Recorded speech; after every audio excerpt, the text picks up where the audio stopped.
Jesus doesn't have papers. He walked across the Rio Grande,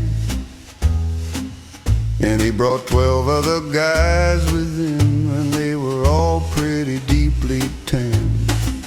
Jesus was no different, because he lived in a hot desert world.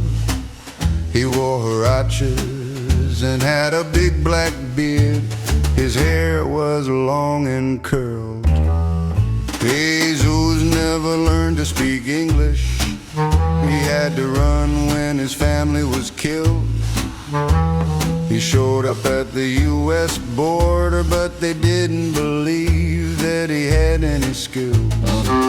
So Jesus and his closest dozen friends, none older than 25, all pledged that they would always stick together in a search for a better life. Jesus and his gangsters waded the river with a fearful sense of doubt, and found their way in the country to a farm someone told them about. Well, Jesus and his posse found that farm in Arizona. They were growing lettuce and wheat, and for themselves a little marijuana.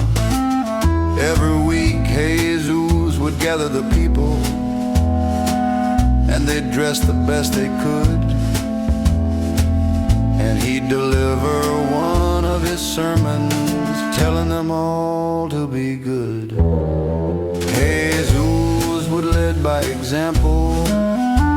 He'd tell them to always be docile, and they started a motorcycle club called Los Apostles, or the Apostles.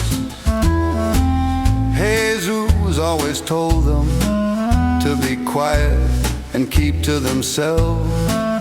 Only occasionally did they venture into town, and never the original 12. The years passed by and they all were happy. Kids grew and new children arrived. They settled to be free in a country. They were just glad that they were alive. Then one day came the trucks and helicopters in a cloud of dusty noise. Men with masks and lots of weapons and zip ties for the girls and boys. They threw Jesus to the gravel, cuffed his hands behind his back. They dragged him into an idling van. Nobody saw him after that. He lived in peace for decades. He always gave food to the poor. But Jesus didn't ever have papers. Now he's in El Salvador. Can you dig it? Jesus is in El Salvador.